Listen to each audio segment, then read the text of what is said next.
I wasn't looking for evidence of mass relocation, but then I found the census records.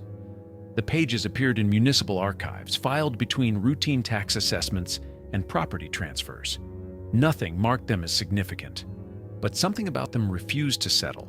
The numbers were wrong, the population distributions too sudden, and the sheer coordination across continents suggested a pattern I couldn't explain. They were displacement records, rehousing documentation, migration logs of staggering demographic precision. And according to the official timeline, they shouldn't exist. It began with a single census record. Certain population registers from the period showing demographic distributions, family units relocated wholesale, settlement patterns that would require logistical coordination, we're told didn't exist in the 1870s. The caption identified it as post-fire migration in a city barely recovered from catastrophe. Recovered from catastrophe to coordinated resettlement in 6 months, I started collecting similar records. Chicago, Boston, San Francisco, Hamburg, London, Melbourne. Each city told the same story. Catastrophic fire followed almost immediately by the wholesale movement of populations to locations with buildings already standing. Not refugee camps, not tent cities, not gradual migration. Organized rehousing into structures that couldn't have been constructed in the timelines claimed. Let's examine what we're told about Chicago. The Great Fire of 1871 is typically described as catastrophic accident. Dry conditions, strong winds, wooden construction, uncontrolled spread. By the official account, the fire destroyed 17,500 buildings and displaced 100,000 people. Within 6 months, census records show 73,000 of those people settled in towns across Illinois, Wisconsin, and Iowa. Towns with buildings already standing. The timeline doesn't work. We're told Chicago burned in October 1871. By April 1872, municipal records from receiving settlements show population increases of 200%, 300%, in some cases 500%. These weren't tent cities absorbing refugees. These were established communities with brick buildings, civic infrastructure, residential blocks capable of housing thousands. The construction timelines for such structures, even under ideal conditions, require years. These towns were founded in the 1860s. Their buildings shouldn't exist yet. I started checking the architectural records. What survives, and much of it conveniently doesn't, reveals construction dates that predate the populations they received. A town in Wisconsin, officially founded 1868, shows a courthouse, municipal hall, and 47 residential structures in an 1869 survey map. By 1872, census records document 1,200 new residents, all traced back to Chicago. The buildings were waiting for them. The pattern appears across the Midwest. Rockford, founded 1834, population boom 1872.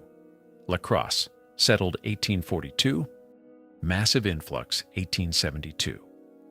Dubuque, established 1833, demographic explosion 1872, traced directly to Chicago fire refugees. Each location shows the same impossibility, pre-existing infrastructure at a scale that frontier settlements couldn't produce, receiving populations with precision that random migration can't explain. Some of these census records from the period reveal administrative details that professional demographers find remarkable. The population distributions aren't clustered. They're systematized. Family units assigned to specific addresses, occupational profiles distributed across neighborhoods to create functional communities. Housing allocations based on family size with mathematical precision. This isn't the chaos of disaster response. It's organized placement following a predetermined plan. Where did the coordination come from? Telegraph communication existed, yes, but organizing the relocation of 73,000 people across 3 states, assigning them to specific buildings in specific towns, ensuring each settlement received the correct demographic mix to remain viable. This requires administrative infrastructure that municipal governments of the era demonstrably didn't possess. The logistics alone demand weeks of planning, yet the relocations began within days of the fire. The question becomes unavoidable. Who planned this? Not the burned-out refugees fleeing catastrophe, not the frontier town councils suddenly absorbing thousands of new residents. The coordination suggests authority operating above the municipal level, with knowledge of available infrastructure across multiple states, and the administrative capacity to execute population transfers with precision modern agencies struggle to match. 6 months. From urban catastrophe to fully settled communities across 3 states. The buildings weren't constructed for them, they were waiting. I started checking other disasters. The coordination problem deepened. The timeline problem isn't just about individual cities. It's about simultaneity. Between 1871 and 1906, major urban centers across 6 continents experienced catastrophic fires, floods, or earthquakes.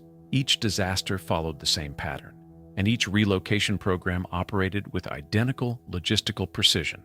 London districts cleared by fire in 1861, populations relocated to suburban developments with infrastructure already complete. Paris, sections destroyed during the Commune in 1871. Residents moved to outlying arrondissements showing buildings that shouldn't exist in municipal records from 2 years prior. San Francisco, multiple fires throughout the 1850s culminating in the 1906 earthquake, each followed by organized demographic redistribution to settlements across California. Melbourne, Hamburg, Boston. The pattern repeated with disturbing exactness. This presents a coordination problem.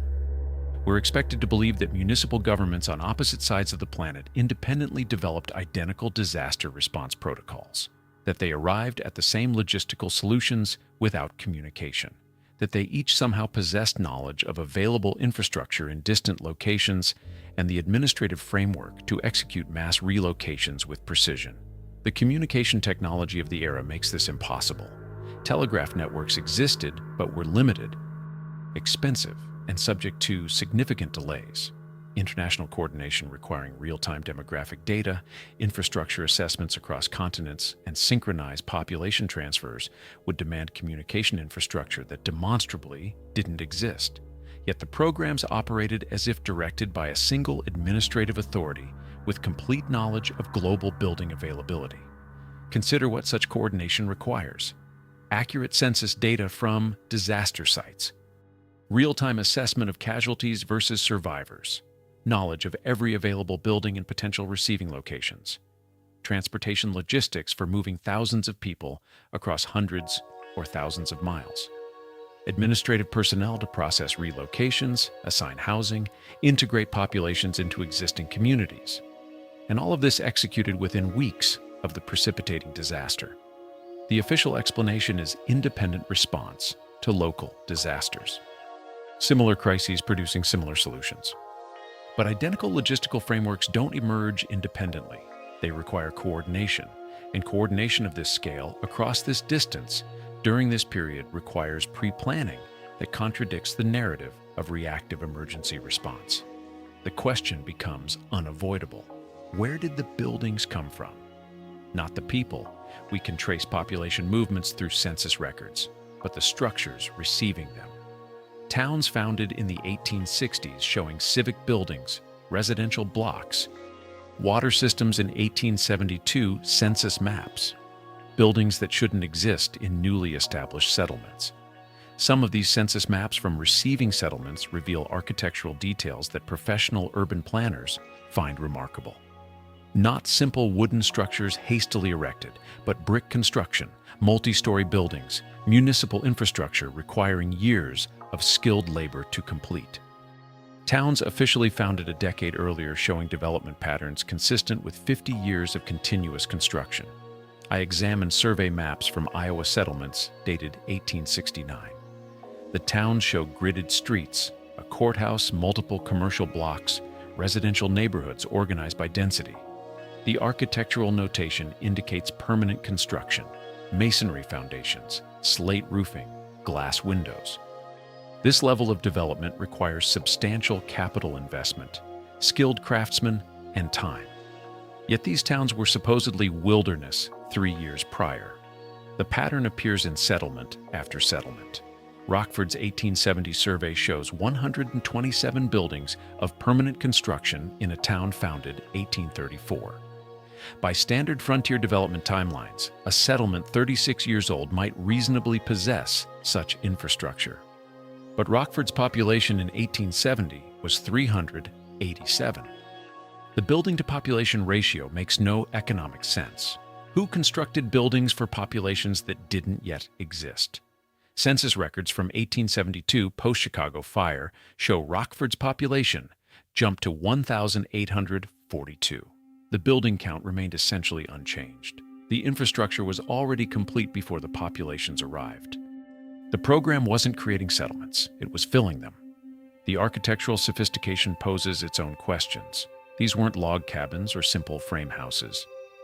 Survey maps indicate multi-room residences with interior hallways, separate kitchens, upper floors. Commercial buildings show specialized spaces, storage rooms, offices, display areas. The civic structures include courthouses with multiple chambers, meeting halls with raised platforms, administrative buildings with segregated departmental spaces. This represents inherited architectural knowledge, not frontier improvisation. Where did the expertise come from? Frontier settlements typically evolved through stages: temporary shelters, then simple permanent structures, gradually increasing in sophistication as populations grew and wealth accumulated. These towns skipped the evolution. They appeared complete.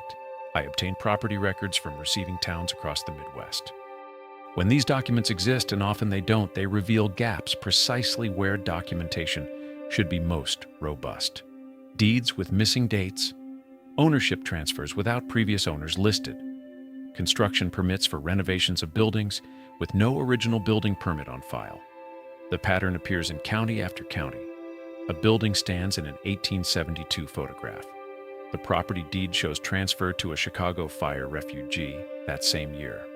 But the deed contains no construction date, no original owner, no chain of title extending back to the town's founding. The building simply exists in the record, as if it materialized fully formed. I requested building department records from 17 Iowa and Wisconsin towns. 12 responded that records from the 1860s to 1870s were lost to fire, water damage, or routine document disposal. The 5 that retained partial records show renovation permits, repair permits, expansion permits.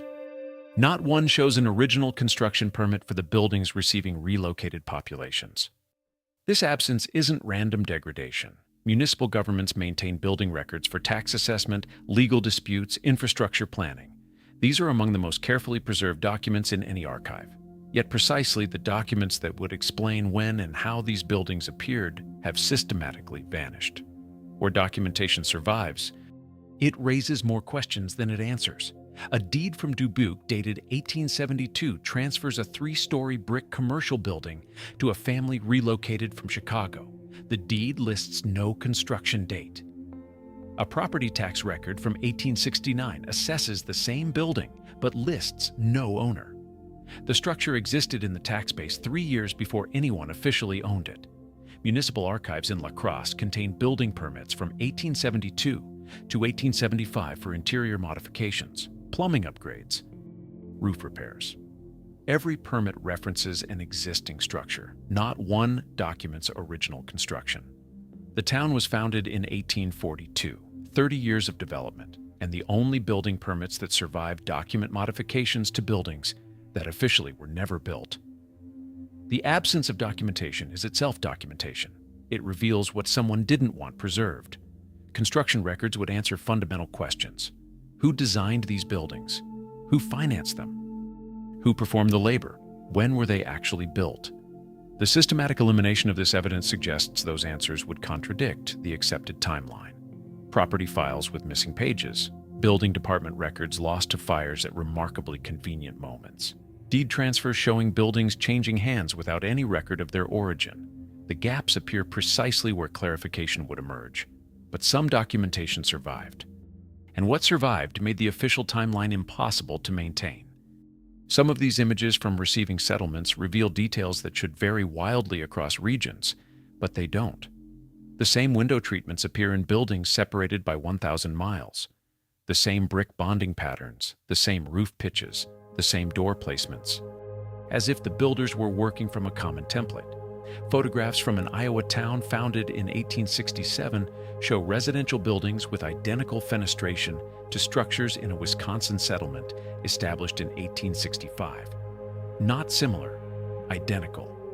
6/6 double-hung windows at precise intervals, door frames with the same molding profiles. Brick laid in the same English bond pattern with headers every sixth course. The architectural consistency extends to structural details that typically reflect local materials, local craftsmen, local building traditions, but these buildings show no local variation.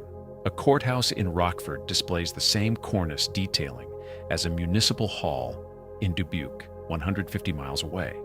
Commercial blocks in different towns show the same storefronts, the same transom windows, the same column spacing.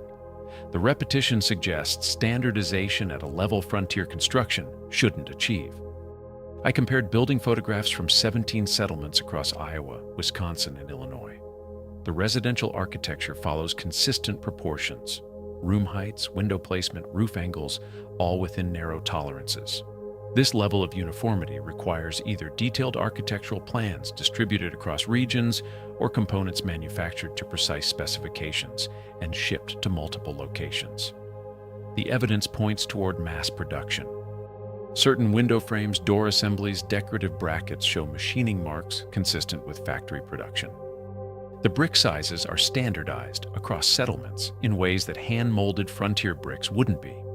Even the mortar joints show consistent thickness, suggesting training in specific techniques or workers following standardized procedures. This presents a manufacturing problem. Industrial production of building components at this scale requires factories, supply chains, quality control systems. Such infrastructure leaves traces: business records, shipping manifests, advertisements for standardized building materials. These records don't exist for the period when these settlements were supposedly constructed. The architectural vocabulary itself reveals borrowed knowledge. Door surrounds with Greek Revival details. Cornices with Italianate brackets. Window pediments showing Renaissance influences. These aren't styles that emerge spontaneously in frontier towns. They represent inherited architectural traditions, design education, access to pattern books, or direct experience with European construction, as if the designers were working from a common template, one that predated the settlements themselves. The documentation is sparse. Employment records from this period rarely survived. The workers in available records don't match the construction profile required. We're told these settlements were populated by displaced families, farmers, merchants, people rebuilding lives not trained in specialized construction. Yet the work required expertise, masonry that's still intact 150 years later, timber framing with precision joinery, plumbing systems requiring engineering knowledge. Census records from receiving towns in 1872 show demographic profiles inconsistent with large-scale construction. Rockford's population increase consisted of 421 families. Occupational listings: merchants, clerks, laborers, farmers, one blacksmith, one carpenter. Not the workforce needed to construct or even maintain the 127 permanent buildings documented in earlier surveys. Dubuque's new residents showed similar patterns: commercial occupations, agricultural work, no concentration of building trades. The construction quality demands explanation. Brick buildings require skilled masons who understand mortar composition, bonding patterns, structural load distribution. The surviving structures show work that meets these standards. Walls plumb after a century and a half. Arches that haven't settled. Mortar joints weathered but intact. This represents years of apprenticeship, not frontier improvisation. Where did these workers come from? The few employment records that survived show no unusual hiring patterns in the early 1870s. No influxes of construction crews, no wage records for large-scale building projects. The buildings existed in census surveys, but documentation of their construction is absent from the same archives. Some photographs from the period show work crews during what's labeled as construction. The images reveal their own anomalies. The workers aren't dressed like frontier laborers. They wear matching work clothes, suggesting institutional employment. Their tools show standardization: identical hammers, uniform saw patterns matching trowels, as if issued from a common source rather than individually owned. And here's the peculiarity. These work crews appear in photographs from multiple towns, separated by hundreds of miles, within the same narrow time frame. The same equipment, the same organizational structure visible and how they're positioned around building sites. The same supervisory patterns with foremen directing groups of workers in coordinated tasks. They arrived, they built, or more accurately, they completed what was already there. They disappeared. No immigration documents trace their arrival. No census records capture them as residents. No subsequent employment records show them working on other projects. They existed for the photographs, for the brief moment when buildings needed to appear as fresh construction, rather than pre-existing structures receiving new populations. Around the turn of the 20th century, something changed.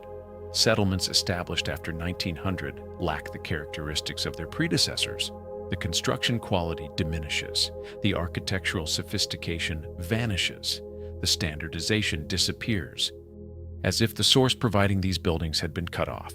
I compared photographs from towns founded in the 1860s to 1870s with those established after 1900. The difference is measurable. Earlier settlements show uniform brick construction, consistent architectural detailing, sophisticated civic buildings appearing within years of founding. Later settlements show exactly what frontier development should look like: gradual construction, varying quality, architectural inconsistency reflecting different builders and available materials. A town established in Iowa in 1903 shows wooden structures in its earliest photographs. Simple construction, visible tool marks, rough finishing. By 1910, the town has grown, but the buildings remain modest. Frame houses, basic commercial blocks. A simple municipal building that's clearly new construction rather than inherited infrastructure. This matches expected frontier development patterns. The 1870s settlements don't. The shift occurs precisely around 1900. Before that date, new settlements receiving relocated populations show sophisticated architecture appearing rapidly. After 1900, new settlements show gradual development with construction quality consistent with local resources and available expertise. Not evolution, rupture. Some of these images from the transitional period show hybrid attempts. A town founded in 1898 contains a few buildings with the characteristic standardization of earlier settlements, alongside newer construction of demonstrably lower quality. As if the program was ending, the supply of pre-existing infrastructure exhausting, forcing actual frontier construction to fill the gaps. The architectural knowledge vanished because it was never developed locally.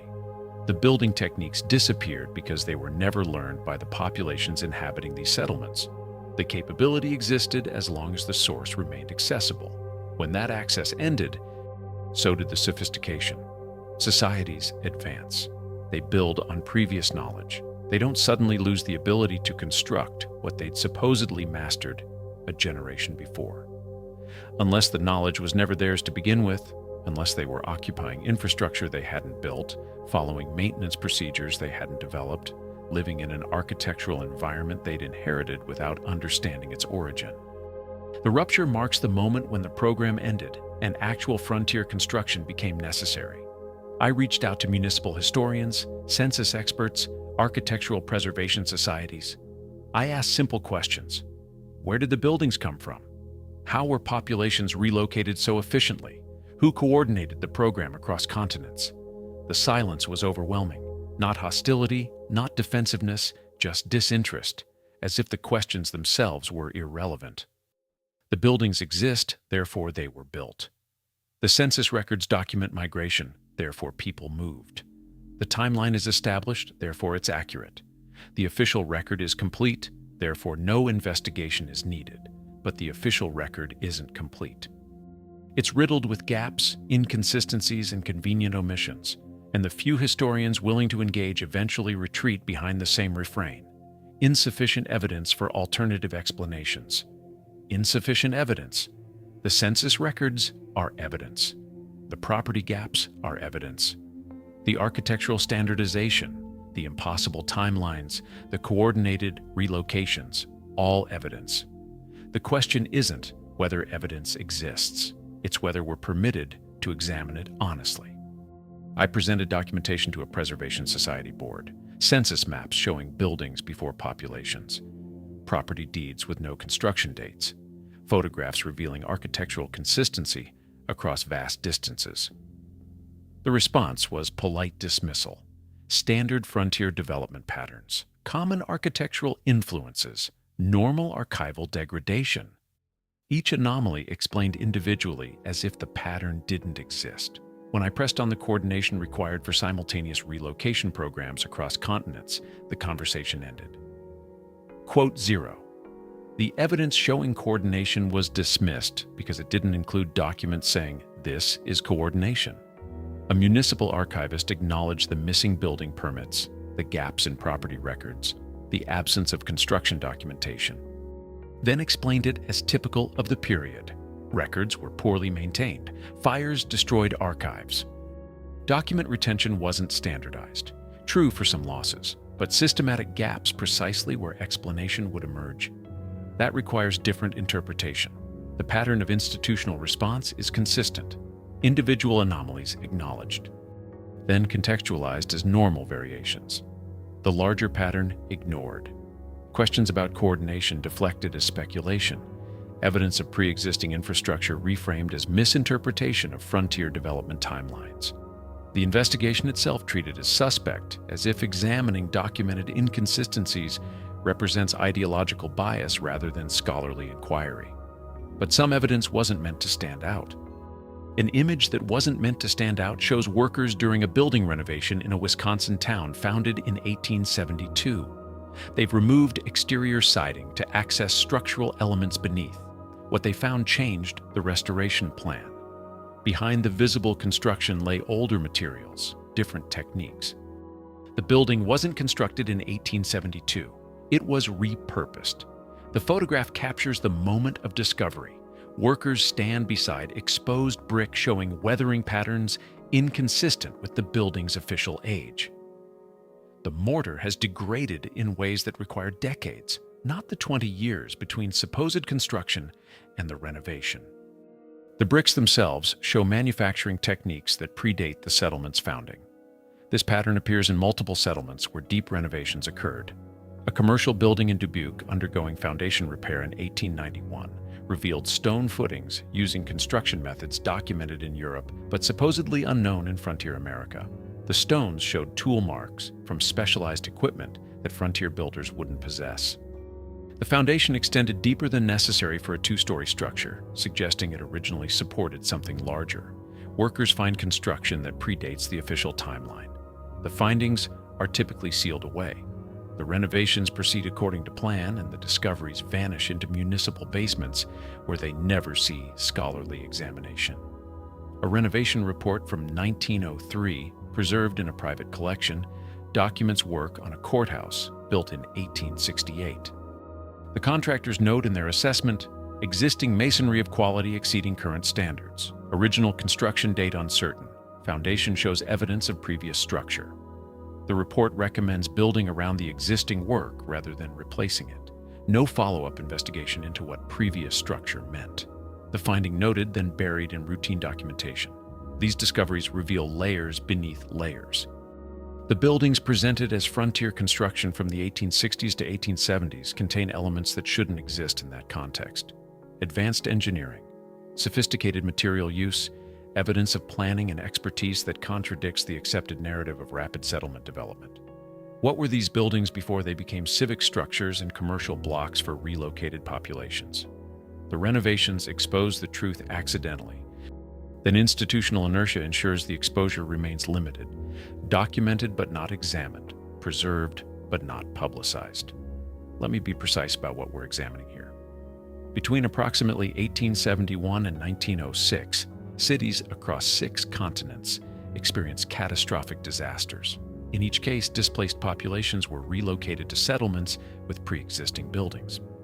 This occurred during a period of limited long-distance communication, slow transportation, and supposedly independent municipal governance. The buildings appeared in frontier settlements, colonial outposts, and rapidly growing towns. Locations lacking the educational infrastructure, skilled workforce, and industrial capacity such construction should require. The relocation timelines defy reasonable explanation. Chicago fire survivors settled in distant towns within 6 months. San Francisco populations redistributed across California following each major fire. European cities clearing districts and moving residents to suburban developments with infrastructure already complete. The coordination operates at continental and global scale. During an era when such coordination shouldn't be possible, the architectural sophistication exceeds documented expertise. Standardized designs appearing across vast distances, mass-produced components installed in multiple locations, construction quality requiring specialized knowledge that frontier populations demonstrably didn't possess. Buildings showing evidence of techniques and materials that predate the settlement's official founding dates. The global consistency suggests coordination that the communication technology of the era can't support. Identical demographic distribution patterns, similar administrative procedures for assigning housing, matching architectural standardization across continents. This level of uniformity requires planning, requires knowledge of available infrastructure across regions, requires administrative capacity that municipal governments didn't possess and that no documented institution provided. And precisely where documentation should illuminate these mysteries, we find erasure. Not the gradual loss that time inflicts on all records, deliberate, systematic removal of evidence, building permits missing for structures that stand photographed and occupied, property deeds showing transfers without original construction documentation, employment records absent for the workforce required to build at this scale, municipal archives with gaps precisely during the periods when construction supposedly occurred.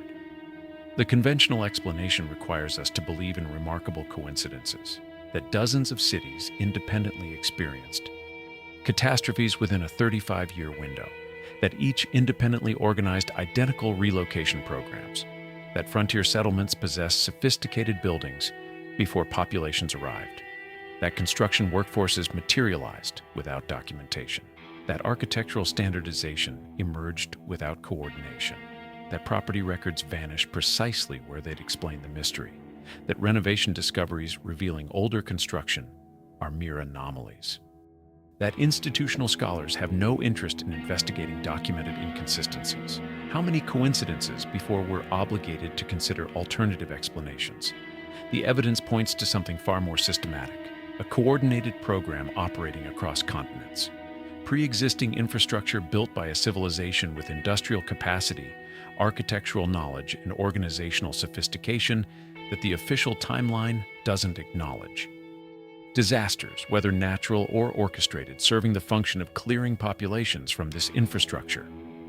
Rehousing programs filling existing buildings with new inhabitants who had no memory of what preceded them.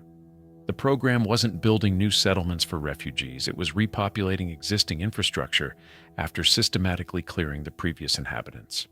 I didn't start this investigation believing in coordinated global programs or hidden civilizations. I found census records that didn't align with accepted timelines and followed the inconsistencies wherever they led. They led here to a pattern of catastrophic urban disasters, clearing established cities within a narrow historical window. Populations relocated with logistical precision to settlements with pre-existing buildings, constructed with expertise and standardization that frontier conditions couldn't produce, documented in records systematically purged of meaningful detail, and dismissed by institutional scholarship despite overwhelming physical evidence. These weren't random disasters followed by chaotic resettlement. They were coordinated programs. The fires, the floods, the earthquakes, whether natural or orchestrated, served the same function, clearing populations from Tartarian infrastructure so it could be repurposed under a new historical narrative.